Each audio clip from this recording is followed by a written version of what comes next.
Baik, bismillahirrahmanirrahim. Assalamualaikum warahmatullahi wabarakatuh. Perkenalkan, nama saya Siti Rahma Yunus, asal kelas D, di sini dengan NIM 221011072. Di sini saya akan mereview materi pembelajaran mengenai pengantar teknologi informasi yang saya dapatkan dari semester 1. Yakni yang pertama, mengenai teknologi informasi. Menurut Wikipedia, teknologi adalah keseluruhan sarana untuk menyediakan barang-barang yang diperlukan bagi keberlangsungan dan kenyamanan hidup manusia. Kemudian, informasi. Informasi adalah sekumpulan data atau fakta yang dikelola menjadi sesuatu yang bermanfaat bagi penerimanya. Sederhananya, informasi sudah diolah menjadi bentuk yang bernilai atau bermakna. Kemudian, materi selanjutnya mengenai hardware, software, dan brainware.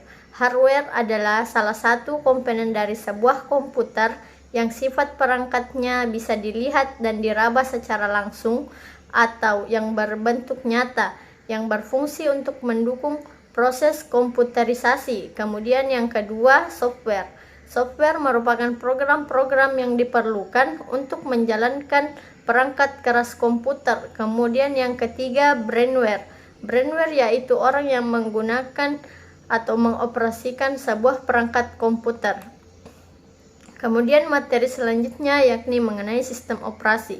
Sistem operasi atau operating system adalah seperangkat program yang mengelola sumber daya perangkat keras komputer atau hardware dan menyediakan layanan umum untuk aplikasi perangkat lunak. Sistem operasi adalah jenis yang paling penting dari perangkat lunak. Sistem operasi adalah jenis yang paling penting dari perangkat lunak sistem dalam sistem komputer.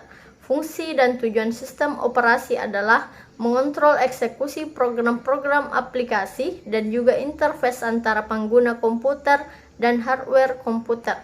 Kemudian materi selanjutnya yakni Microsoft. Microsoft terbagi menjadi beberapa, tetapi yang sering digunakan yakni Microsoft Word atau pengolah kata, Microsoft Excel atau pengolah angka, kemudian Microsoft PowerPoint atau presentasi. Microsoft Office adalah sebuah paket aplikasi di mana aplikasi-aplikasi terbukti memiliki peran masing-masing. Dan Microsoft Office ini adalah aplikasi yang tidak asing digunakan, khususnya orang perkantoran, karena dapat menyelesaikan perkantoran dengan cepat. Microsoft Office ini berperan penting sekali untuk sebuah penyelesaian pekerjaan. Kemudian ke materi selanjutnya, yakni perangkat lunak. Perangkat lunak atau biasa disebut dengan software komputer adalah suatu perangkat yang berisi serangkaian instruksi, prosedur, pengendali, pendukung, dan aktivitas-aktivitas. Adapun fungsi-fungsinya, yang pertama, melakukan aktivitas bersama-sama dengan hardware. Yang kedua, menyediakan segala sumber daya yang bisa digunakan pada sebuah komputer. Kemudian yang ketiga, bertindak sebagai perantara antara pengguna atau biasa disebut user dengan perangkat keras atau biasa disebut hardware untuk melakukan aktivitas dengan perintah yang harus dilakukan dalam software komputer. Kemudian materi selanjutnya yakni mengenai website. Website adalah suatu halaman web yang saling berhubung yang umumnya berisikan kumpulan informasi berupa data teks, gambar, animasi, audio, video, maupun gabungan dari semuanya yang dibuat untuk personal, organisasi, maupun perusahaan. Kemudian materi selanjutnya mengenai cloud computing. Cloud computing memungkinkan pergeseran dari komputer ke pengguna dari aplikasi untuk tugas-tugas hingga data yang dapat diakses dari mana saja dan berbagai dengan siapapun. Pemanfaat cloud secara baik menghasilkan keuntungan-keuntungan yang tinggi. Baik, ke materi selanjutnya mengenai IoT atau biasa disebut Internet of Things, memungkinkan suatu benda atau perangkat dapat saling berkomunikasi, mengontrol, bertukar data, atau terhubung ke perangkat lain dengan adanya sensor dan koneksi internet. Kemudian ke materi selanjutnya mengenai Artificial Intelligence atau biasa disebut dengan kecerdasan buatan. Kecerdasan dibagi menjadi dua, yaitu kecerdasan alami dan kecerdasan buatan. Melalui manusia, kecerdasan buatan dapat tercipta sehingga menghasilkan suatu kecanggihan yang luar biasa, terutama dalam aktivitas kehidupan manusia. Kemudian ke materi selanjutnya, virtual reality and augmented reality. Virtual reality adalah sebuah teknologi yang dapat mensimulasikan sesuatu di dalam komputer. Dalam VR, objek dapat dibuat statis maupun dinamis. Sedangkan augmented reality dapat diaplikasikan untuk semua indera, termasuk pendengaran, sentuhan, dan ciuman.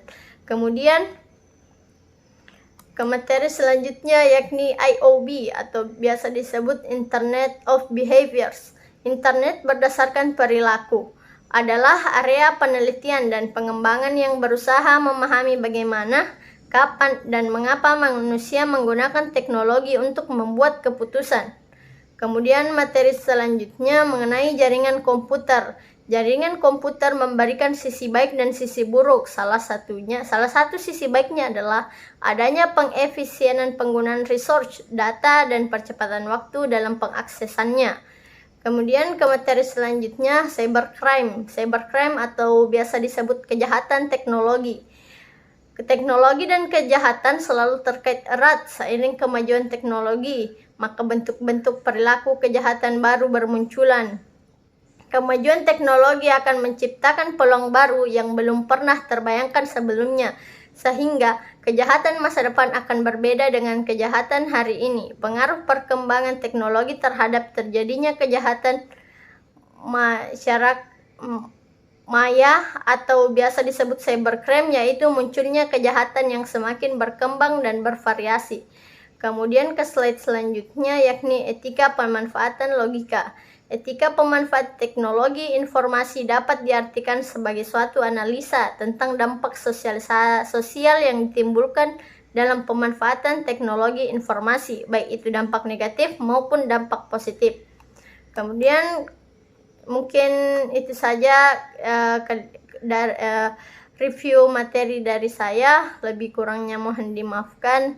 Wabillahi taufiq wal hidayah. Wassalamualaikum warahmatullahi wabarakatuh.